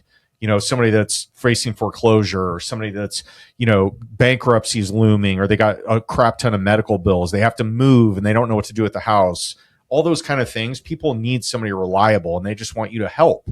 And even if you can't directly buy the house, if you can help them, solve those problems, you have no idea what kind of goodwill that creates. Like, if you listen to endless referrals. If you listen to episode 100 with Pace Morby, he talks about when he got started, he calls it the bunnies. I don't know if he talks about it a lot, but in that episode, he's like, at this first listing, I was trying opportunity. He goes, my offer was substantially lower than everybody else. He goes, but I sat down with her. I wanted to find out what she needed. Finds out that she had these big Cornish bunnies, whatever they're called, right? The huge bunnies. And what are they called? I don't know. I'm Googling it right now. Yeah. Massive. She has these like massive bunnies. They're like the size of a dog, like 80-pound bunnies. She's like, I need to know where to make these go. And Flemish. That's close. That was close. You were actually. That was pretty good. In the end, after like following up there and just checking in, like, hey, I know I'm not going to be, this is my number. In the end, because he could solve the issue and listened and then was also honest with her, he ended up getting the deal. And it was a substantial difference in price. He's like, but the bunnies was the biggest issue. Yeah. I'm thinking about this as you're saying it, but, I'm thinking back to the most recent episodes with Jerry and with Kelly, and they both said that you were a very, very trustworthy person. And so that's who I want to be as far as a realtor goes, as far as an investor goes, and just a person. And so I think I can definitely tell that has benefited you, Oh yeah. I honesty plays dividends, because there's so many people I've never connected with in life if I wasn't just wholesome and real. One thing I want to mention, this actually came up with two different people this week that I've had conversations with, is they were talking about a deal that they were looking at that, in my opinion, that I was like, you shouldn't buy this. Just like, I can see the future here. I've been there. Okay. Right. Like, huge rehab, kind of sketchy part of town or fringy part of town where it's something where they're going to have, well, it's like people say, if you're in Omaha, there's a really desirable community called Dundee. And then right outside of Dundee is Benson. And Benson is cool and hip and kind of gentrifying over the last 10, 15 years. But there are areas in Benson that are a little rougher and a little, lower income and higher crime. So a lot of times people will say it's Dundee when it's actually not even in Benson. It's like in the other areas that are even worse. So anyway, this situation unfolded where it was like, oh, I should buy this deal. And I'm like, you shouldn't buy that deal. And it's a loser. And here's why. I can see the future here. You're going to go way over budget. It's going to take way longer than you thought. And it's going to be double the amount of money.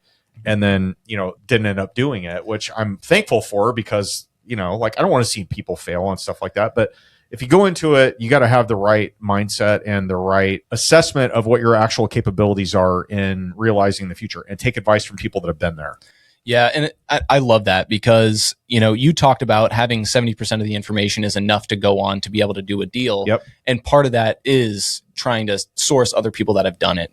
And so one of the things that I pulled for this podcast that I thought, might ring true, because we just talked about, my last question was, what separates the people who actually do deals versus the people who don't. And so I think, did we answer that good? You did. Okay. You guys, oh man, it was amazing. It was amazing. So, but I pulled this quote because it really rang true. I work with first-time investors as well. And so this guy, Andy Frisella, you may, know about him and have opinions about him, but, he says certainty doesn't come before action. It comes after. You don't learn by standing on the sidelines thinking. You learn by stepping into the arena and getting punched in the mouth, then extracting the lesson. And so I think what you're saying is you're able to help people because you've extracted the lesson and you've been punched in the mouth. Yes. So, yeah. As the immortal Mike Tyson says, everybody has a plan until they get punched in the mouth. So, yeah, you can know everything going in. It's the difference between pro forma and actuals. So knowing the plan is a lot different than what happens when you get into the actual situation and things change. Those are the times that are tough. And unless you've been through those or at least know somebody who's navigated those things, it's really hard to know what the right answer is. But you have to mitigate risk. Knowing 70% of the outcome, or you're 70% of the information before you make a decision, there's still a 30% unknown. I mean, you roll the dice, 10 times, 3 of those are going to end up where you didn't do well. Yeah. So you got to have, at least if you have 70% of the information, you need to make a fast decision. You need to at least be able to have a comfort level and a buffer in that deal where you have enough room that even if something goes sideways and you get punched in the mouth, you still are going to be okay. So you build more margin in, lower your offer price or whatever your situation is, right? Yeah, and I think that kind of goes into a good question that I feel like a lot of beginner investors find themselves in, which is they overestimate their return, but maybe underestimate the costs. Sometimes from or both. Yeah. And so if you find yourself in a position where, let's say you're doing a flip, you're into it for way too much, you're not going to be able to sell it for a profit. A lot of people will be in the spot of, do I continue to do this? Do I give it back to the bank? What do I do? What would you say to those people who are in that situation? The first question I would ask is, did you go into this with multiple exit plan options? Okay. Because for me, I like to have a security blanket of saying, can I flip this? Can I Airbnb this? Can I rent it? Looking at multiple options. And if you did, then what option of those still works? Because although Airbnb is a lot more work, it's a lot higher pay. And if it was in my category that I could Airbnb it, most likely I can compensate going over on budget by Airbnb-ing it. Okay. And time is forgiving. So if you can give it a little bit of time until the point where it does balance out, then maybe that's the time you sell it and you're going to save some money on taxes. It's my thought on that. Yeah, I think I would answer it like this. I would say people panic sometimes when they get to a pinch, and sometimes stuff goes sideways in a deal. So you dump a bunch of money into something. Let's say you find out you have a cracked sewer line. You have black mold. You have a huge. Drew's going to self dig it out. Yeah, he will. Hey, one guy and a shovel. That's Drew's LLC. Asbestos, mold, throw it my way. Yeah. But if you get way over budget on something okay, let's say this. I'm gonna do a little bit of a pivot on your question, which is, let's say you buy something, Ted, kind of to your, I'm going to counter your point here, which I agree with, which is having multiple exit strategies. Let's say you're into a flip and it's a high enough dollar amount where the return on keeping it as a rental does not make sense. You're going to lose money. So that isn't a viable exit plan. Let's say you didn't go into it with enough exit plans that will actually make sense. Let's say you're upside down. Let's say you got a half-baked cake and you're like, it won't sell like it is. And if it does sell like it is, I'm going to have to take such a gigantic haircut. It's going to crush me. Or I could finish the project and lose less money. And I've been in this situation, probably 50 times.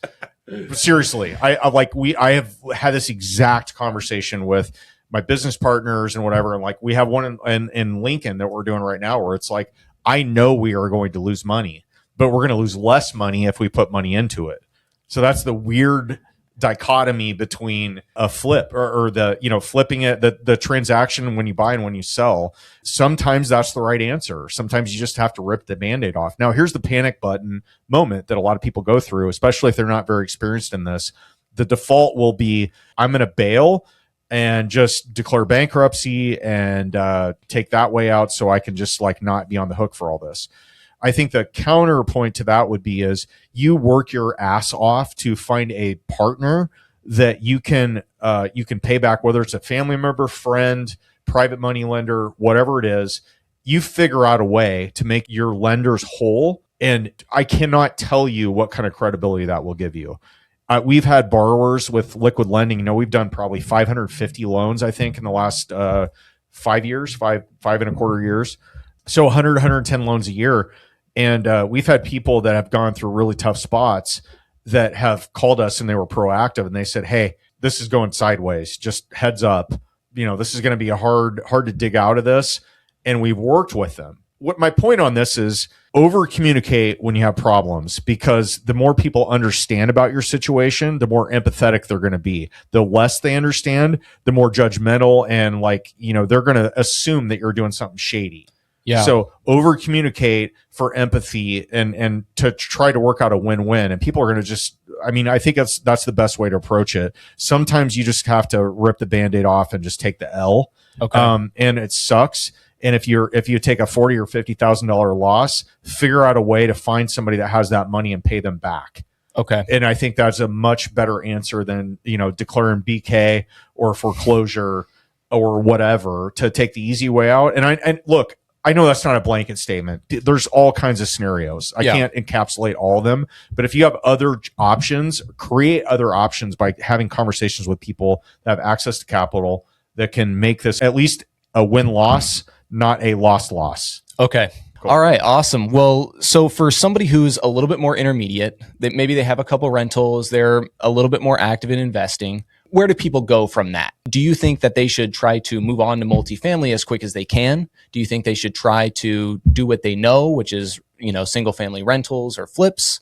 What do you see as the ideal trajectory? As a real estate agent working with investors, I traditionally see somebody go from the flips, then they start buying some rentals, and then they end up selling the rentals, and then they end up going to an area of town to get their first multifamily that's in maybe in a lower cost part of town. And then they sell that, and it's this transition. That's why you see all this. But I really, truly think it's the person, like where your comfort level is, where you want to go. I don't think there's like a standard playbook for this. I would have to have a meeting with you or the person to figure out where you want to be in your future. So you have to align it for what you want. I mean, it isn't us to say what's next because you already did the playbook for knowledge. Like you've already done the right steps to get where you are. Yeah. So I would have to sit down with you and see where your goals are to really give that answer any validity and give you something that's real. Right. I would echo what Ted said. And, I did financial planning for a while, and I would liken it to this. So if somebody came up to me, Drew, let me ask you this. So let's say a random person came up to you and they said, should I invest in real estate? How would you answer that? It depends. It depends on what you want, what your goals are. How old you are. When are you going to retire? Would you have kids? Are you more interested in income or appreciation? Do you want to make cash? Do you want to have steady income? Like, do you want? Like Owen was doing flips until the start of last year. Okay. And then he turned off the funnel. Yeah. Okay. So it's highly dependent on the person. And I know that's a non-answer to your question. I would tell you what I see a lot of people doing, which is typically, there's always exceptions. They're going to start in single family because that's what they know. Most people grew up in a house, maybe in an apartment. Like I get it. Not everybody grew up in a house, but most people are familiar with houses. They understand how they work. They know that they can sell them quickly, rent them quickly, whatever. That's kind of low hanging fruit, right? Familiarity. Then they feel like multifamily. I get economies of scale. I see all these other people buying multifamilies. That's the next level. And then they maybe start exploring other asset classes like industrial or office or whatever it is. But I would tell you this. I'm going to go back to a quote that I saw from Alex Hormozy on a random reel the other day, which is, I'm going to paraphrase here, but he basically said, everyone quits when it gets boring. And that is exactly the wrong answer. That is when, like, boring equals steady cash flow and success. And then most people pivot and look for the shiny new object. This is almost the topic of one of your meetups recently. Yeah. So exactly. Yeah. I think that was last 2 weeks ago. Yeah. Yep. But so I think boring equals consistency and excitement equals uncertainty a lot of times. I also think if you're bored, you probably need to develop a team to keep it running because it's probably actually what's paying most of the bills. And maybe boring is that you shouldn't be in it anymore and you need to develop the people around you to run it. Good point. So I think that's the answer. It's highly dependent on the person, their age, their goals, risk tolerance, what they're familiar with. It's so hard to answer that. It's not all things for all people. The Schlicks even, Jerry Schlickburn, they were at this meetup. They've talked about it publicly, so that's why I'm going to talk about it. I helped them find flips. That was like my job for like 5 years. And, they did over 400 flips in 5 years. Wow. They were killing it. They had an amazing name in that category of business. They got bored. They're like, hey, we want to start doing developments and whatnot. They shouldn't have ever quit doing the flips. They should have kept that running, and then they should have put the proper people in place to keep that business up and going, not just get out of it. Yes, do your next thing. Maybe that's what fills your bucket. But this was their bread and butter, and they should have kept that going too. And they admit it now. And I think there's so many of us, maybe Owen should never quit doing his flips. He had a great thing going, but he has a hard time letting go of the reins and letting people do shit. But honestly, not if they prove themselves. Yeah, but I mean, not if they're handling stuff. I don't want to be. I don't want to oversee. Hindsight, prove you can do it. But he might have done. Maybe it was in his best interest not to turn off that funnel because he had a great funnel going. I'm going to say no. You are 100% wrong on that. For me, at the time when I made that decision, it was 100% the right decision. And I'll stand by it, even with hindsight. I have zero regrets about doing that. So you had a lot of years invested into it. yeah, and that's the thing. It's like, you know, when you work in a job, you work for a W-2 employer, right? You have a job description, you have job duties, you know what you're supposed to do every day. You go in, you do it. Your boss is going to give you a performance review. You're going to maybe get a raise or an advancement based on your performance. It's not like that when you're on your own. You're an entrepreneur, you're a real estate investor, you're trying to make the right decisions. Like, you don't get a consensus or like somebody above you that's like, hey, good job, attaboy. You get a 3% raise. It's right for you at the time, but you can't make a snap decision about things just because you don't like doing it at the moment.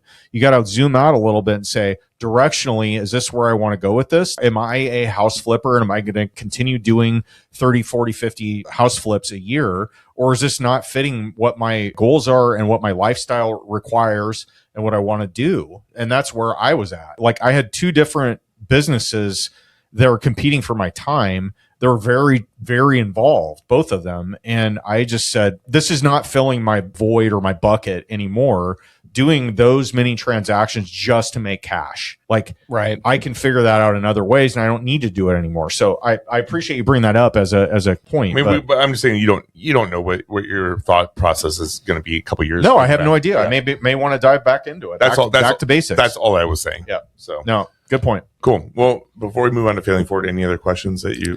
No, I love that. Yeah. And I think that was a great answer. I think that's the only answer, at that point. So. Well, we do have a section we lovingly call Failing Forward.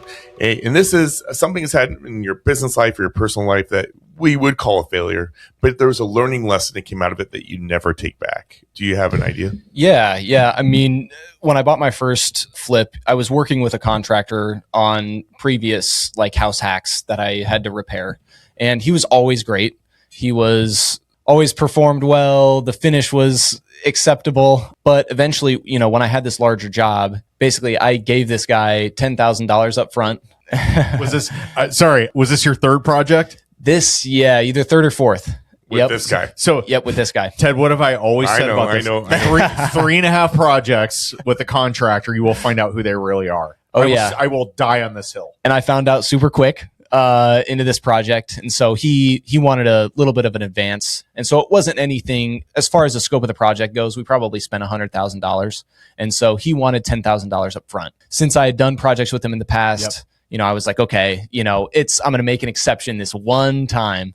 So I paid him $10,000 and probably I would stop by the property, maybe once a week. I wasn't doing what I was supposed to do, which was be there every day or every couple days, make sure there was progress. And so, maybe a month or two goes by, I realize he has done probably $500 worth of work, maybe spent one day. And so eventually he ended up having a health issue. And so my $10,000, I think he had already spent it. And so there was no way of getting that back. That, and he also stole my furnace and condenser that was also going to go into that property. So that was a fun time too. So probably, $15,000 loss just based on trusting somebody instead of doing things the right way, which is paying for work that's already done. And the other 9,500. And the other, yeah, for sure. And so I think the lesson for me was, I think some people say, and I've heard you say it even with Jerry last week, but essentially you may require a small deposit down. Now I'm not even willing to do that. So I hired this contractor instead of my typical contractor because it was a huge job and my typical contractor wanted some help with it. So now I don't pay anything until work is done, and we have done it in phases, typically quarters going throughout the project. So, and the biggest thing is too, I've tried to make sure I'm not beating the contractors down too much on their price. They need to be able to make money to stay in business. I understand that. So my current maintenance guy does not charge me up front, but then I get the invoice, like this particular guy I'm working with right now, I got the invoice and it was supposed to be like a 3-day project. We're 2 weeks into it now. Oh, wow. And I get the invoice and I paid in full. And at the time I was paying it, I thought the project was done. And then come to find out it was like 40% done. And I was like, whoa, this wasn't what I was expecting. And then he finished it today, and then I get a revised invoice for more money. And then as I'm sitting here, he's texting me for more money. And I'm like, I thought I paid, like this morning or last night I had a conversation. I'm like, I thought I paid an invoice in full. You gave me a full invoice. Oh no, I know you like to do partial payments in between. I'm like, and then in that same conversation, there was a statement about, like, oh, I'm short in cash. I'm like, oh, so you're short on cash, you revise the invoice, and now you want more money. Yep. Oh yeah, trifecta. Yeah. And so your money management problems are now my problems. Like yeah. that's not what's happening here. Like, I'm paying you to do a job. You do the job, I will pay you. Like, yeah, you want to go get money like for your life problems. Like, that's not me. Yeah. And that's a hard line, especially if you get to be like kind of like friendly with a contractor, if you worked with them a few times, you get a trust level. I would say don't beat yourself up about that. I mean, it's like shit happens. There's spillage and breakage in every business. But yeah, you definitely learned a pretty good lesson about that, right? Fronting that much money for not much work done. Oh yeah. Work done. Yeah, and I think the biggest lesson too is, don't make exceptions. Do what you know is right. And I messed that up. I shouldn't have made an exception. And now I have a contractor that, I try to control things as much as possible, but still keep it easy for them. And so one of the things that I've done to try to recoup some of my money is add him as an authorized user on a credit card, like a 0% APR credit card, so that I don't have cash spilling out. I'm going to get some return from keeping that money in savings. And so I can see every single charge that happens. And then I know, okay, I need a receipt for this, blah, blah, blah, blah, blah. Then I get my Menards rebate as well. Yes. Yeah. So, my guy's he's got my Home Depot card.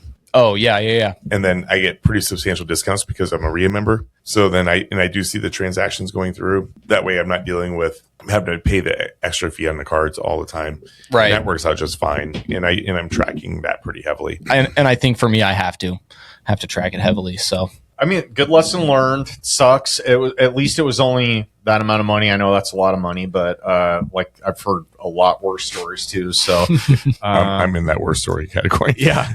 Well, what do you think, Ted? Should we get into the last section, which we call the OT with Owen and Ted? All right. So we got 5 questions for you here. First one is, if you're going to write a book, what would the title be and/or topic? I think investing for the unknown future is probably good title, actually. Yeah. So, and we talked about this a little bit before the podcast, but, my dad died at 62. He had Alzheimer's. And so pretty much after maybe 55, 57, he was pretty checked out. And so for me, I'm 24, turning 25 here in the near future. And so that takes me from either having my life basically half lived, or if I live till 95, like we all hope to, that would be great as well. But either way, I want to make sure I have my responsibilities taken care of, whether I die at 50 or I die at 95. And so I think nobody can count on days that they haven't yet lived. And so I think that might be valuable for people. It's a great line. Yep. It's your podcast. You can interview anyone in the world today. Who is it? And if you can't get one question answered, what would you ask? Yeah, I think it would be, former Alabama coach Nick Saban. And the reason is he has operated at such a high level for years and years and years on end. And so I don't know that I'm going to have that same dedication, but that inspires me to do it. And so I'd probably just ask him, how did you remain consistent, motivated, and at the top of a super competitive field for a long period of time? Because I think longevity, especially in investing, is what's most important. That's a good question to ask. I mean, in Nick Saban's never been brought up ever. No, that's great. Okay, it's sad times. We're 60 years into the future. It's the end of the road for you. What do you think is going to be your legacy when you get to the end of your life? And if you had somebody that you can think of right now that might deliver the great goodbye for you at the funeral, who would that be? Yeah, I think my legacy, I just want to be known for trying to do the right thing.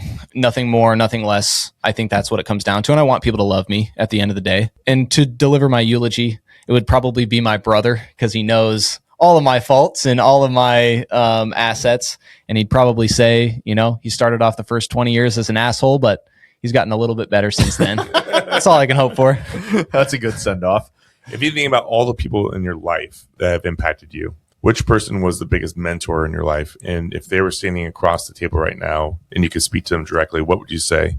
Yeah, I would say one of my biggest mentors, and we don't talk very often now, but it's Nate Dodge. And so my family grew up and his kids were friends with my brother.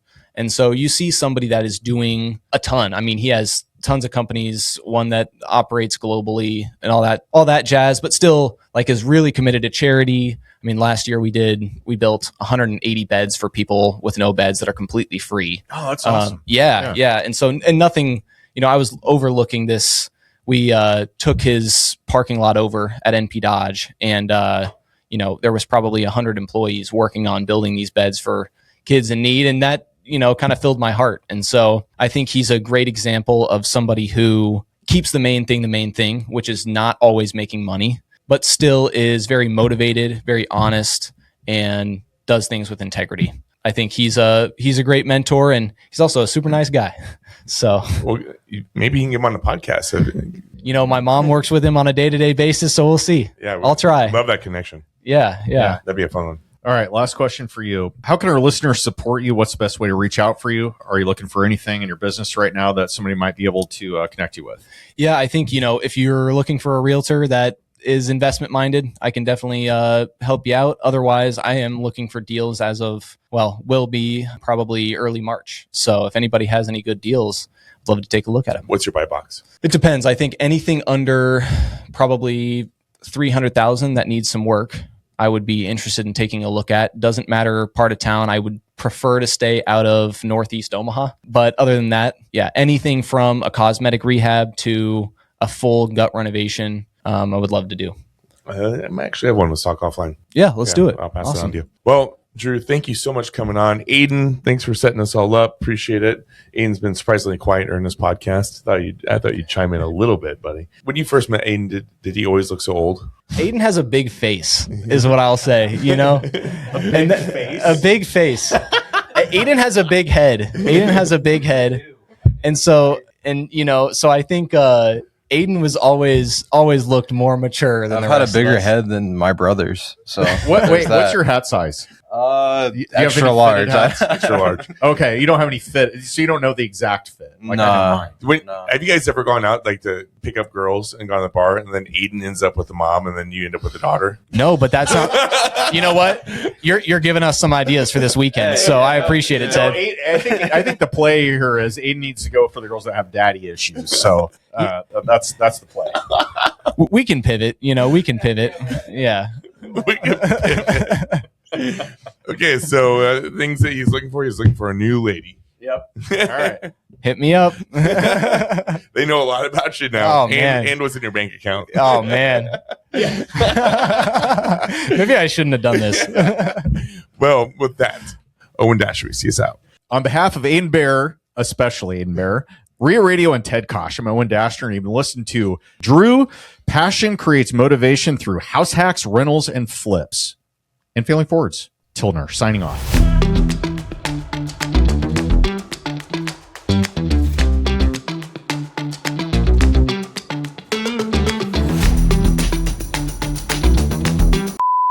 Drew Tilgner.